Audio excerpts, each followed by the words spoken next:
రాష్ట్ర ప్రజల కోసం ఏం చేయాలనే విషయమై సీఎం రేవంత్ కు క్లారిటీ ఉందని మంత్రి పొంగులేటి శ్రీనివాసరెడ్డి తెలిపారు. నిజామాబాద్ కలెక్టరేట్లో నిర్వహించిన మీడియా సమావేశంలో ఆయన మాట్లాడారు. రాష్ట్రంలో త్వరలోనే ధరణి పోర్టులు రద్దు చేసి కొత్త చట్టాన్ని తీసుకొస్తామని చెప్పారు. ప్రజల అభిప్రాయాలను పరిగణలోకి తీసుకుంటామని తెలిపారు. అర్హులకు దసరాలోపు తొలి విడత డబుల్ బెడ్రూమ్ ఇళ్లు ఇస్తామన్నారు. ఈ రాష్ట్ర ప్రభుత్వం యొక్క ఆలోచన, ఈ రాష్ట్ర ప్రభుత్వం ఇందిరమ్మ రాజ్యంలో పేదవాళ్ళకి ఏం చేస్తాలి, ఏం చేస్తున్నది, ఏమి చేయాలి అన్నది గౌరవ ముఖ్యమంత్రి రేవంత్ రెడ్డి గారికి ఒక క్లారిటీ ఉంది. ప్రధానంగా కొన్ని అంశాల మీద ఈరోజు చర్చించుకోవడం జరిగింది. మొదటిగా ధరణికి సంబంధించిన అంశాలు.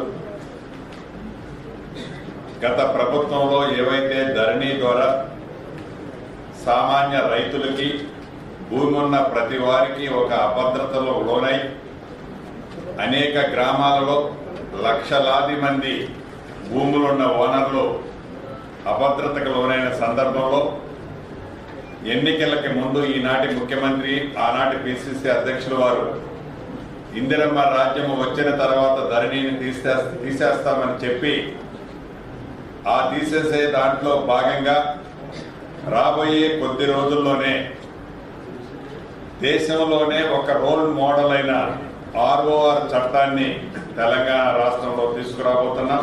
బైబిల్గా, ఖురాన్గా, భగవద్గీతగా ఈ చట్టంలో ఉన్న అంశాలనే ఆ రాష్ట్రాలు తీసుకోబోయే విధంగా ఈ చట్టాన్ని తయారు చేశాం. దీంట్లో ప్రజలు ఇచ్చిన అభిప్రాయాలు, సూచనలు, ప్రతి వాళ్ళిచ్చిన అనుభవాలతో చెప్పిన ప్రతి మాటని ఈ చట్టంలో చేర్చాం.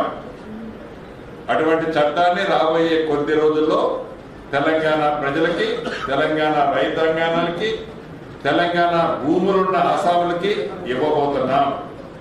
ఇక ఈ ధరణికి సంబంధించిన అనేక అంశాలను ఇంతకుముందు చర్చించాం.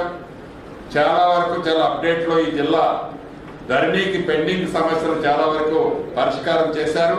నిజంగా జిల్లా యంత్రాంగాన్ని రాష్ట్ర ప్రభుత్వ పక్షాన అభినందిస్తున్నాను. ఏది ధరణికి సంబంధించిన దాంట్లో. అదే రకంగా గత ప్రభుత్వం ఏదైతే డబుల్ బెడ్రూమ్ ఇస్తామని చెప్పి 1,52,000 టెండర్లు ఇళ్లకి టెండర్లు పిలిచామని చెప్పి దాంట్లో మేము సుమారు 98,000 ఇళ్లు కట్టామని చెప్పి మిగతా అన్ని గాలికి వదిలేస్తే, ఏవైతే అరాకొరా కట్టి వివిధ స్థాయిలో ఉన్న ప్రతి ఇంటిని బేషజాలకు పోకుండా ఆర్థికంగా ఈ రాష్ట్ర ఆర్థికంగా ఇబ్బందులు ఉన్న ఆ అన్కంప్లీటెడ్ డబుల్ బెడ్రూమ్ ఇళ్లన్నింటినీ పూర్తి చేసి మొదటి విడతగా గౌరవ ముఖ్యమంత్రి రేవంత్ రెడ్డి గారి సూచనల మేరకు ఈ దసరా లోపే ప్రతి నియోజకవర్గంలో ఏవైతే ఈ ఇందిరమ్మ రాజ్యం వచ్చిన తర్వాత ఆనాడు వారు వదిలేసిన డబుల్ బెడ్రూమ్ ఇల్లు కొన్ని పూర్తి చేశామో ఆ ఇల్లు మొత్తాన్ని ఈ దసరాలోపే ప్రతి గ్రామంలో ఉన్న పేదవాళ్లలో బహు పేదవాళ్ళకి ఇవ్వాలని ఈ ప్రభుత్వం నిర్ణయించింది. ప్రతి జిల్లాకి జిల్లా ఇన్ఛార్జి మంత్రి చైర్మన్ గా ఈ ఇళ్లని ఫైనలైజేషన్ చేస్తారు. కలెక్టర్లందరికీ ఆదేశాలు ఇవ్వటం జరిగింది. రిటర్న్ గా కూడా ఇవాళ రేపట్లో వారికి కమ్యూనికేట్ చేస్తాం. ఏది ఏమైనా